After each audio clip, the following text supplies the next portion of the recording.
And San Diego blew a 10-run lead, but they win it 19-12 and survive. The all-time winningest coach in WCC history, so you know he's got some stories to tell. San Diego bench boss Rich Hill joins us. Rich, how you doing today? Awesome, epic. Another day in paradise here in San Diego, Ezra.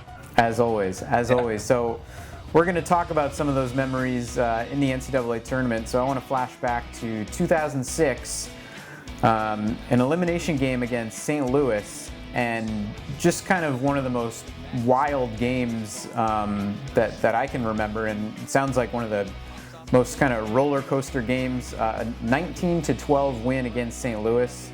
You went up 10-0 to start. St. Louis comes all the way back to tie it, and then in the bottom of the 8th, you score 7 runs on one hit. What are some of the biggest memories you have from that game? It was a day game against St. Louis, and at Cal State Fullerton, you know, in the daytime, in the summer, the wind can really go out at that place. You know, that little valley in Fullerton can really get hot. And I think, you know, it's close to 90 degrees. It was an earlier type of start, and balls were flying out of there, man. And it's, you know, obviously 19-12, no lead is ever safe. That last out in college baseball is extremely hard to get, and this game was no different. It was you know, nerve-wracking because it was an elimination game, so a heavy consequence, good or bad, but we came out on top. It didn't always look that way. It looked like that was going to happen. Jordan Abruzzo for you guys, 5 for 5, 3 home runs, 8 runs driven in. Can you remember seeing an offensive performance like that in your career, whether it's regular season or postseason?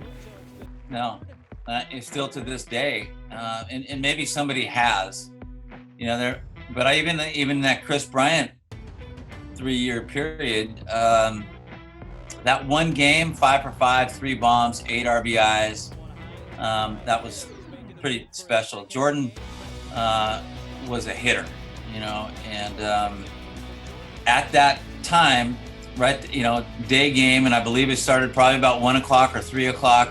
And as the day kind of progressed, you know, it comes off that, you know, the wind comes from the west, and I mean, it's howling out, and he's that left-handed hitter with juice. And he just got it up in the air, you know, 3 different times, and then you start, you know, getting that confidence going and just really seeing the ball, getting locked in the box, and there was nothing they could do to stop him. But it seemed like we needed 19 runs to win that day. So you mentioned Kris Bryant. Let's flash forward a little bit to 2013. That was Kris's junior year. You guys win the WCC tournament, make the NCAAs, and it's kind of a redemption game. You guys face San Diego State in the first regional there. Talk a little bit about the background behind that and why that game was so important for you. Well, that 2013 season started out with the opening of Fowler Park, and you know, it's this beautiful cathedral. For those of you who've been here, it's jaw-dropping. But we got swept, you know, on that weekend. So that was extremely disappointing for me personally, you know, just in the hours after that, just feeling like we let everybody down and all this hard work, and we didn't have a good showing, and the alumni and the university, and we got this thing with San Diego State anyway, where, you know, back in those days, it was like this inferiority with a little kid, blah, blah, blah. Fast forward to the regional elimination game. Again, Tony Gwynn's in the other dugout managing, and we beat him. And it was, I wrote in big red letters across the lineup card, redemption, you know, so on a personal basis, it really meant a lot to me to eliminate, you know, our crosstown rivals, you know, the team that had embarrassed us, and then, you know, we eliminated them, you know, when it mattered most. It wasn't necessarily an exceptional game for Kris Bryant. It was one of his last wearing the USD uniform, but That season in general, led the country with 31 home runs. He won the Golden Spikes Award, National Player of the Year, WCC Player of the Year, #2 pick in the draft. What was the most impressive thing about him that season? You know, I get asked this all the time, and I love talking about Kris. You know, I mean, he is the poster boy really for our university, certainly for our baseball program. But a couple things stand out with his play. Number one, when he got his pitch that year, which wasn't often, you know, nobody really pitched to him, he hit it out, which is, the great ones do that, you know. Barry Bonds comes to mind. So that really stood out. And then the other little things, like his athleticism, you know, for me, I loved it.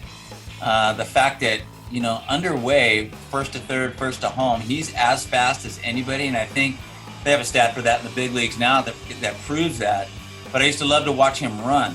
I love the fact that he could go out into the outfield and make it look so easy. I really think he can be a Gold Glove right fielder. He's got a cannon arm. It's extremely accurate, tons of carry on the ball.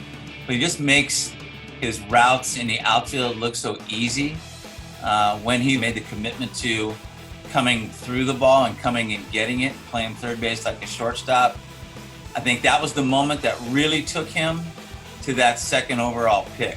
I kind of had my wow moment, like, man, this is a generational, once-in-a-lifetime guy that I'm coaching here.